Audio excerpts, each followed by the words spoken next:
স্বাগত ইসলামী bank Bangladesh PLC দেশ বাণিজ্য সংবাদের সঙ্গে আছে মিস সাদিয়া লাবনী। নতুন সরকারের প্রথম কাজ হবে বেসরকারি খাতকে টেনে তোলা, সেই সঙ্গে আস্থা ফেরাতে হবে ব্যাংক খাত আর পুঁজিবাজারে। দেশ টিভিকে এসব কথা বলেন অন্তর্বর্তী সরকারের অর্থ উপদেষ্টা ডক্টর সালেউদ্দিন আহমদ। বিস্তারিত প্রতিবেদনে। সব শঙ্কা কাটিয়ে অনুষ্ঠিত হলো ত্রয়োদশ জাতীয় সংসদ নির্বাচন। বিশাল বিজয়ের পর খুব শীঘ্রই সরকার গঠন করতে যাচ্ছে বিএনপি। নতুন সরকারের প্রধান চ্যালেঞ্জ ভঙ্গুর অর্থনীতি পুনরুদ্ধার ও পুনর্গঠন। অর্থনীতি পুনরুদ্ধারে বিএনপি সরকারের করণীয় নিয়ে দেশ টিভির সঙ্গে কথা বলেছেন অন্তর্বর্তী সরকারের অর্থ উপদেষ্টা ডক্টর সালেউদ্দিন আহমদ। মেইনলি চ্যালেঞ্জটা হলো প্যারিসে ছিল তো যে প্রাইভেট সেক্টরকে উজ্জীবিত করা, ক্রেডিট ফ্লো করা, ব্যাংকের উপর কনফিডেন্স আনা, ব্যাংকটাকে ক্যাপিটাল মার্কেটটা ঠিক হয়নি এখনো। এটা ঠিক যে এমপ্লয়মেন্টের দিকে আমরা বেশি দূর এগোতে পারি নাই, এটা বিকজ আমাদের ক্রেডিট ফ্লোটা কম, আর বিশেষ করে স্মল মিডিয়াম ইন্ডাস্ট্রিতে ক্রেডিটটা যায় নাই। এটা আমাদের বলবো ব্যাংকিং সেক্টরে এবং আমাদের পলিসিতে একটু কলজ। জানালেন ব্যাংক খাতে আস্থা ফেরানোর পাশাপাশি শৃঙ্খলা ফেরাতে হবে পুঁজিবাজার আর বিমা খাতে। আমি বলবো মেইন হলো নূতন প্রাইভেট সেক্টরের লোকজন আসতে চায় না ক্যাপিটাল সেক্টরে, কারণ ওরা নিজেদের ভাই হবে ডাইরেক্টর, মেয়ে হবে সিএফও, ভাতিজা হবে, আপনি দেখতেই পাচ্ছেন ওদেরকে। আমি বলছি আপনারা আসেন না কেন ইকুইটির সাথে। এটা সেকেন্ড আমরা কতগুলো ন্যাশনালাইজ যে আমরা সরকারে আছে, আমি চেষ্টা করেছি ইউনিলিভারের সাথে কথা হয়েছে, তাও সেখানেও ইউনিলিভার বলছে আমরা কিনে নেবো, মার্কেটে কেন দেবো। আমি যে মার্কেটে দেওয়ার জন্য রিকোয়েস্ট করছি তোমাদেরকে। এগুলো কিন্তু অনীহা আছে ব্যবসায়ীদের মধ্যে, অর্থাৎ অনেকগুলো ঝামেলা আছে। ক্যাপিটালটা শুরু করেছে, ইন্স্যুরেন্সটা একই অবস্থা, ইন্স্যুরেন্সটা আরও খারাপ অবস্থা। বলেন শক্তিশালী রাজনৈতিক অবস্থান না থাকায় অর্থনৈতিক উন্নয়নে অনেক নীতিগত সিদ্ধান্ত নিতে পারেনি অন্তর্বর্তী সরকার। যে রাজনৈতিক সরকারের ব্যাকিং আছে, পলিটিক্যাল ব্যাকিং প্লাস পপুলার ব্যাকিংও থাকে। একটা রাজনৈতিক সরকার আসবে তখন লোকজন বলছে হ্যাঁ এটা কর। তা আমাদের তো সেরকম পপুলার ব্যাকিং বলতে কি, যারা একটু বোঝে জিনিসটা তারা বোঝে ভালোই করছে, আবার বোঝে যারা তারা সবচেয়ে বেশিরভাগ খারাপই বলে, কারণ না বোঝার ভান করে, কারণ তাদের কাজই হলো সারা জীবন। দেশের অর্থনীতির ভবিষ্যৎ নিয়ে নিজের আশাবাদও জানান তিনি। আমরা অর্থনীতি থেকে যে অবস্থায় রেখে যাচ্ছি একেবারে ভঙ্গুর অবস্থায় ছিল। রিজার্ভটা দেখেন এখন 32 বিলিয়ন, 34 বিলিয়ন, IMF 29 বিলিয়ন, এখন 5.7 মান্থে চলে আসে, আগে ছিল 3 মাস। তারপর আপনার ফরেন এক্সচেঞ্জ মার্কেটে স্টেবল হয়েছে কিছুটা, রেমিটেন্স ইজ গুড, তারপরে এক্সপোর্টও খারাপ না, একটু চ্যালেঞ্জ আছে। সাদিয়া লাবনী, দেশ টিভি, ঢাকা। দর্শক, অর্থনীতিতে আগামী সরকারের চ্যালেঞ্জ নিয়ে বিস্তারিত আলোচনায় আমাদের সঙ্গে যুক্ত হচ্ছেন বারভিডার সভাপতি আব্দুল হক। আপনাকে স্বাগত দেশ বাণিজ্যে। জি, আসসালামু আলাইকুম। আপনাকেও ধন্যবাদ। দর্শক সবাইকে সালাম ও শুভেচ্ছা জানাচ্ছি। জি, আগামী 2 থেকে 1 দিনের মধ্যেই বিএনপি সরকার গঠন করতে যাচ্ছে। আপনার দৃষ্টিতে নতুন সরকারের অর্থনৈতিক চ্যালেঞ্জগুলো আসলে কি? প্রথমে এটা চমৎকার নির্বাচনের মাধ্যমে বাংলাদেশে এই অবস্থায় আমাদের ভীষণভাবে কাঙ্ক্ষিত অবস্থা ছিল যে একটা নির্বাচিত সরকার এসে দায়িত্বভার গ্রহণ করুক। সেটা দেশবাসী খুব সুন্দরভাবে সেটা করেছে, সেজন্য অভিনন্দন জানাই। আমার মনে হয় এবং ব্যবসায়ী সমাজ আশা করে যে অর্থনীতির পুনরুদ্ধার স্বাভাবিকরণ হবে সবচেয়ে বড় চ্যালেঞ্জের কাজ এবং সবচেয়ে বেশি অগ্রাধিকারের ভিত্তিতে করা উচিত।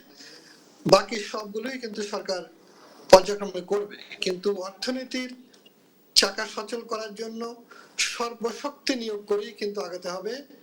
বন্দর স্বাভাবিকরণ, ব্যবসার সমস্ত বাধা বিপত্তিগুলোকে দূরীকরণ, ব্যবসা সহজীকরণ এবং যেখানে যেখানে ক্ষুদ্র মাঝারি ব্যবসাগুলো ক্ষতিগ্রস্ত হয়েছে, ইন্ডাস্ট্রিগুলো ক্ষতিগ্রস্ত হয়েছে, সবগুলোকে বিশেষ নজর দেওয়া।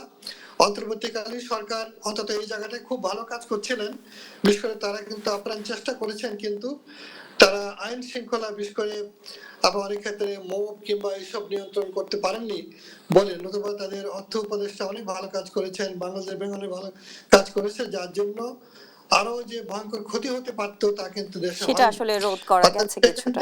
এখন যেহেতু নির্বাচিত সরকার এসেছে, দেশে বিদেশে যে বিনিয়োগকারীরা তাকিয়ে আছে।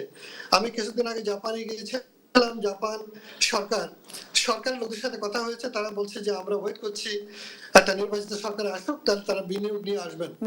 বিনিয়োগের কথাটা যেহেতু এসেছেই, জি জি, আমরা দেখেছি যে অন্তর্বর্তী সরকারের আমলে আসলে অর্থনীতির ক্ষতি কিছুটা হয়তোবা ঠেকানো গেছে, কিন্তু কর্মসংস্থান আসলে তৈরি হয়নি। কর্মসংস্থানের অবস্থাটা আমরা দেখেছি যে খুবই খারাপ একটা অবস্থা আমরা দেখেছি। সেক্ষেত্রে নতুন সরকার এসেছে, আমরা আশাবাদী কর্মসংস্থান বাড়বে, কিন্তু আসলে কি এতটা সহজ? দেখেন, এখানে অনেকগুলো বিষয় জড়িত আছে। একটা হলো দেশে একটা যখন অন্তর্বর্তীকালীন সরকার ছিল এবং সেখানে অনেক রকমের আস্থাহীনতার ব্যাপার ছিল, আস্থার ব্যাপারগুলো ছিল, যার জন্য এখন বিদেশি বিনিয়োগকারী, বিশেষ করে দেশি বিনিয়োগকারীরাই তো অনেকে খুব ছিল, অন্তত শঙ্কা ছিল তাদের মধ্যে, তারা স্মুথলি ব্যবসা করতে পারে নাই, অনেক ক্ষেত্রে অগ্নিকাণ্ড হয়েছে, অনেকগুলো ইন্ডাস্ট্রি ক্ষতিগ্রস্ত। ইন্ডাস্ট্রি জারি হোক, ইন্ডাস্ট্রিগুলো উৎপাদন করে সেটাকে নিশ্চিত করা। এবং আমরা এই 24 জুলাইয়ের আগস্টের কাছ থেকে যা শিখবো তা হলো দেশে একটা নতুন পুঁজির বিন্যাস করা, জাতীয় পুঁজির একটা দর্শন আনা, যে পুঁজি এমন লোকদের হাতে যাবে যারা দেশে অর্থনীতিতে অবদান রাখবে, এমন কাউকে দেবে না যারা পাচার করবে, যারা জনগণকে দাবিয়ে রেখে জনগণকে ক্ষতিগ্রস্ত করবে, সরকারের সাথে আতাত করে ব্যাংকগুলো দখল করবে এবং সর্বশেষে তারা অর্থনীতিকে ক্ষতিগ্রস্ত করবে, যেটা আমরা নজিরবিহীন ভাবে দেখেছিলাম আমরা। বিগত সময়।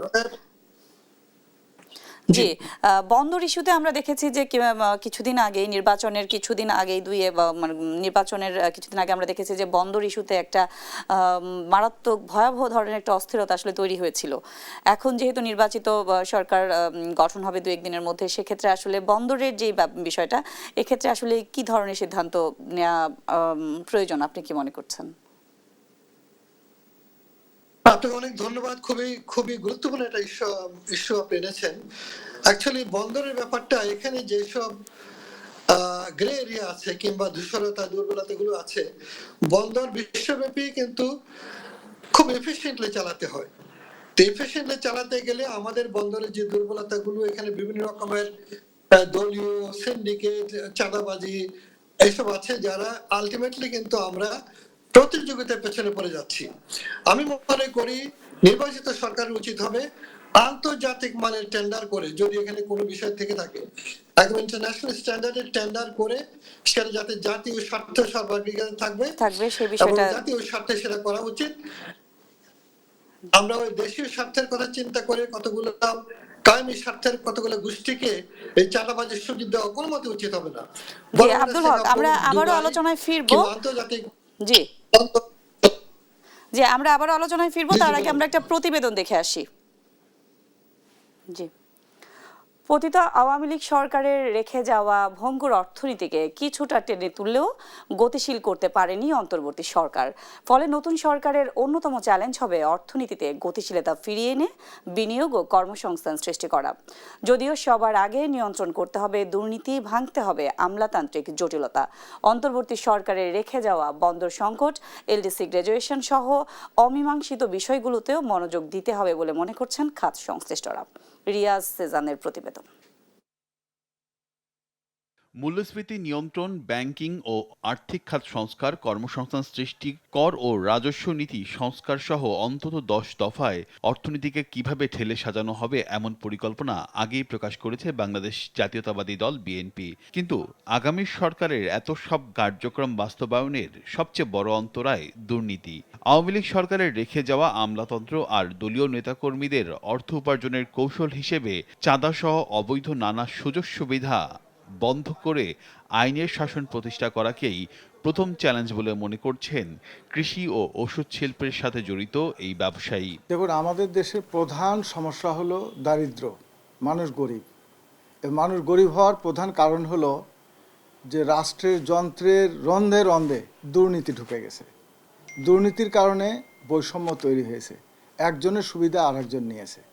ফলে এই সরকারের কাছে সবার আগে যেটা দরকার, এই দুর্নীতি বন্ধ করার জন্য তাকে ল রিফর্ম করতে হবে।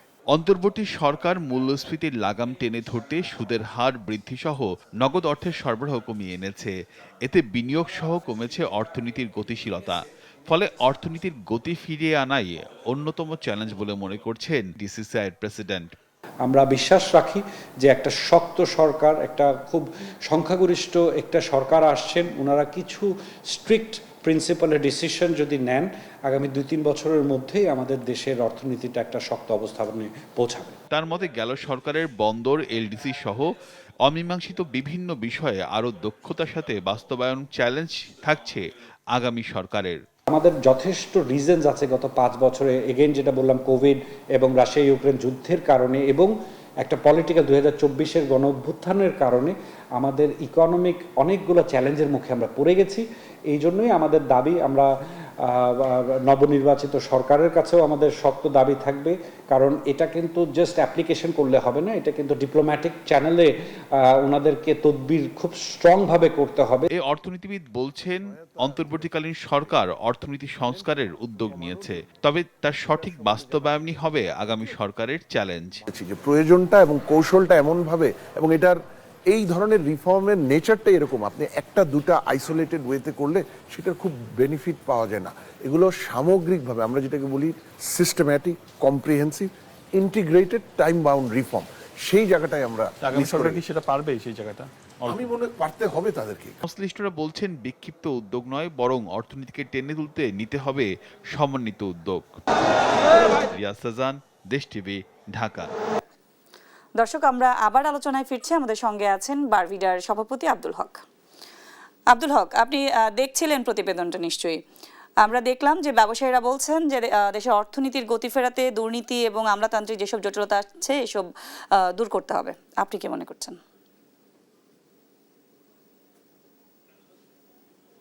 জি, হ্যালো। জি জি, শুনতে পাচ্ছেন? আমাকে বলছেন? জি জি, আব্দুল হক, আপনাকে বলছি। আমরা প্রতিবেদনে দেখছিলাম যে ব্যবসায়ী নেতারা বলছেন দেশের অর্থনীতির গতি ফেরাতে দুর্নীতি বন্ধ করতে হবে, চাঁদাবাজি রোধ করতে হবে এবং আমলাতান্ত্রিক যেসব বিষয় আছে এসব থেকেও নিরসন করতে হবে। আপনি কি বলবেন? অবশ্যই অ্যাকচুয়ালি দেখুন, এখানে তো অনেক কাজ আছে সামনে। তো এখন যদি আপনার আমাদের বড় সংস্কার অনেকগুলো আছে, আমরা মনে করি এরকম একটা শক্তিশালী ম্যান্ডেট সরকার পেয়েছে বিএনপি সরকার, উচিত হবে এই বিশেষ করে সংস্কারের ব্যাপারে বড় ধরনের উদ্যোগ নেওয়া, যাতে সরকারের ব্যয় হ্রাস করে আয় বৃদ্ধি করা যায়, সরকারকে অনেক এফিশিয়েন্ট করা যায় এবং আমলাতান্ত্রিক যে ব্যাপারগুলোর কারণে বিনিয়োগ আসছে না কিংবা বিনিয়োগে বাধাগ্রস্ত হয় সেগুলোকে কঠোর হস্তে সংস্কার করা, পরিবর্তন করা। আমরা মনে করি ডেফিনেটলি সরকারের অপ্রয়োজনীয় সকল প্রকল্প পরিহার করে ব্যবসা সহায়ক, বিনিয়োগ সহায়ক, বিশেষ করে যেমন ধরুন ঢাকা চট্টগ্রাম এক্সপ্রেসওয়ে ভীষণভাবে দরকার, আরো 30 বছর আগে দরকার ছিল, কিন্তু আমরা কি করেছি, সমস্ত টাকা ব্যয় করেছি এমন জায়গায় যেখানে 100 বছরের বিনিয়োগ আপনার রেট অফ রিটার্ন কিংবা ফেরত আসবে না। ফলে এইসব বাদ দিয়ে বরং অত্যন্ত যৌক্তিক একটা এনভায়রনমেন্ট তৈরি করা, যারা অর্থনীতিকে প্রাধান্য দিয়ে কর্মসংস্থান সৃষ্টি করা এবং দুর্নীতিকে কঠোর হস্তে দমন করা, এবং এই যেসব আপনার দুর্নীতি, দুঃশাসন যেগুলো ছিল, এইসব ব্যাপারে মানুষ অনেক বড় পরিবর্তন আশা করে। তা আমার মনে হয় যে বাংলাদেশের জন্য যেটা ইকোনমিস্ট বলেছিল নবযাত্রা, সে নবযাত্রাটাকে কিভাবে হবে সেটা বিএনপি সরকার যে সুযোগ পেল তাদেরকে এটা প্রমাণ করতে হবে এবং আমি মনে করি এটা ঐতিহাসিক। আমরা নিশ্চয়ই আশাবাদী। আমরা বাংলাদেশের যাকে বলা হয় পুনর্যাত্রা কিংবা নব উত্থানে নিশ্চয়ই আমরা আশাবাদী আমাদের অর্থনীতিও গতিশীল হবে। আপনাকে অসংখ্য ধন্যবাদ আমাদের সাথে যুক্ত হওয়ার জন্য। আপনার ধন্যবাদ। সুধী দর্শক শ্রোতাকে আমি সালাম ও শুভেচ্ছা জানাচ্ছি। ধন্যবাদ। দর্শক, নতুন সরকারের অর্থনৈতিক চ্যালেঞ্জ নিয়ে আমরা কথা বলছিলাম বারভিডার সভাপতি আব্দুল হকের সঙ্গে। দেখছেন দেশ বাণিজ্য, ফিরছি বিরতির পর। দেখছেন দেশ বাণিজ্য।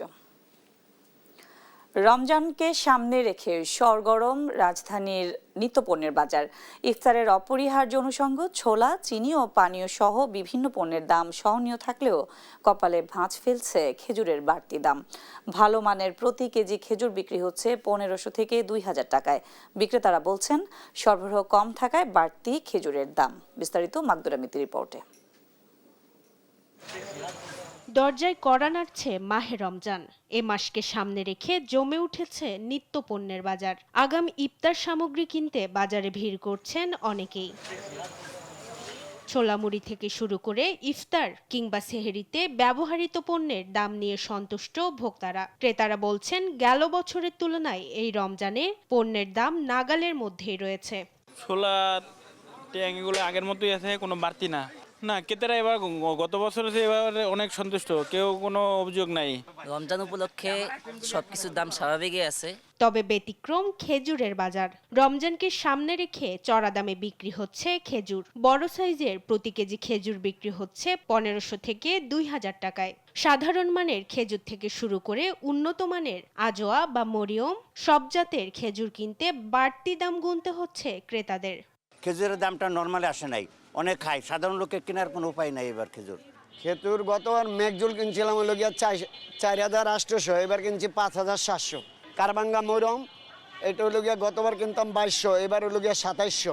পণ্যমূল্য নিয়ন্ত্রণে নতুন সরকারের প্রতি নিয়মিত বাজার তদারকির আহ্বান ভোক্তাদের। মাকদুরা মিতি, দেশ টিভি, ঢাকা। এখন জানিয়ে দিচ্ছি পুঁজিবাজারের আজকের দিন শেষের লেনদেন পরিস্থিতি। ঢাকা স্টক এক্সচেঞ্জে আজ ডিএসইএক্স সূচক 200 পয়েন্ট বেড়ে দাঁড়িয়েছে 5600 পয়েন্টে। এছাড়া ঢাকা স্টক এক্সচেঞ্জে আজ লেনদেন হওয়া প্রতিষ্ঠানগুলোর মধ্যে দর বেড়েছে 364টির, কমেছে 26টির, অপরিবর্তিত রয়েছে 4টির দর। লেনদেন হয়েছে 1275 কোটি 9 লাখ টাকা, লেনদেন বেড়েছে 485 কোটি টাকা। এছাড়া ঢাকা স্টক এক্সচেঞ্জে আজ লেনদেন হওয়া প্রতিষ্ঠানগুলোর মধ্যে টপ গেইনারের তালিকায় প্রথম অবস্থানে আছে ওয়ান ব্যাংক পিএলসি, দ্বিতীয় অবস্থানে মুন্নো ফেব্রিক্স, তৃতীয় অবস্থানে লঙ্কা বাংলা ফাইন্যান্স। এছাড়া টপ লুজারের তালিকায় প্রথম অবস্থানে ইসলামী ব্যাংক, দ্বিতীয় অবস্থানে জিল বাংলা সুগার মিলস, তৃতীয় অবস্থানে জুট স্পিনার্স। চট্টগ্রাম স্টক এক্সচেঞ্জেও আজ সার্বিক সূচক বেড়েছে 484 পয়েন্ট, বেড়ে দাঁড়িয়েছে 15,518 পয়েন্টে। লেনদেন হওয়া প্রতিষ্ঠানগুলোর মধ্যে দর বেড়েছে 220টির, কমেছে 17টির, অপরিবর্তিত রয়েছে 10টির দর। লেনদেন হয়েছে 24 কোটি 65 লাখ টাকা। টাকার সঙ্গে প্রধান আন্তর্জাতিক মুদ্রার বিনিময় হারে দেখা যাচ্ছে সিঙ্গাপুরি ডলার কিনতে আজ খরচ হয়েছে 100 টাকা 60 পয়সা, বিক্রি হয়েছে 95 টাকা 92 পয়সায়। ইন্ডিয়ান রুপির ক্রয় মূল্য 1 টাকা 44 পয়সা, বিক্রি হয়েছে 1 টাকা 27 পয়সায়। চাইনিজ ইয়েন কিনতে খরচ হয়েছে 19 টাকা 56 পয়সা, বিক্রি হয়েছে 17 টাকা 56 পয়সায়। এছাড়া জাপানি ইয়েনের ক্রয় মূল্য 85 পয়সা, বিক্রি হয়েছে 76 পয়সায়। সৌদি রিয়েল কিনতে খরচ হয়েছে 33 টাকা 11 পয়সা, বিক্রি হয়েছে 32 টাকা 35 পয়সায়। মালয়েশিয়ান রিঙ্গিতের ক্রয় মূল্য 31 টাকা 89 পয়সা, বিক্রি হয়েছে 30 টাকা 97 পয়সায়। এছাড়া ইউএস ডলার কিনতে আজ খরচ হয়েছে 122 টাকা 70 পয়সা, বিক্রি হয়েছে 121 টাকা 70 পয়সায়। পাউন্ডের ক্রয় মূল্য 171 টাকা 74 পয়সায়, বিক্রি হয়েছে 164 টাকা 64 পয়সায়। ইউরো কিনতে খরচ হয়েছে 149 পয়সা 94 পয়সা, বিক্রি হয়েছে 143 টাকা 82 পয়সা। এবার দেখে নেব চাকরির খবর। নিয়োগ বিজ্ঞপ্তি প্রকাশ করেছে এসিআই পিএলসি। প্রতিষ্ঠানটি স্মার্ট সলিউশনস বিভাগ প্রোগ্রাম লিড এবং প্রোডাক্ট লিড পদে জনবল নিয়োগের জন্য এই বিজ্ঞপ্তি দিয়েছে। 5 ফেব্রুয়ারি থেকেই আবেদন নেওয়া শুরু হয়েছে। আবেদন করা যাবে আগামী 28 ফেব্রুয়ারি পর্যন্ত। আগ্রহী প্রার্থীরা অনলাইনে আবেদন করতে পারবেন। নিয়োগ বিজ্ঞপ্তি প্রকাশ করেছে পল্লী বিকাশ কেন্দ্র। সংস্থাটি ট্রেইনি ফিল্ড অফিসার ক্ষুদ্র ঋণ কার্যক্রম পদে জনবল নিয়োগের জন্য এই বিজ্ঞপ্তি দিয়েছে। 10 ফেব্রুয়ারি থেকে আবেদন নেওয়া শুরু হয়েছে। আবেদন করা যাবে আগামী 5 মার্চ পর্যন্ত। আগ্রহী প্রার্থীরা অনলাইনে আবেদন করতে পারবেন। এই ছিল ইসলামী ব্যাংক পিএলসি সৌজন্যে দেশ বাণিজ্য সংবাদে। পরের বুলেটিন দেখার আমন্ত্রণ রইল। ধন্যবাদ।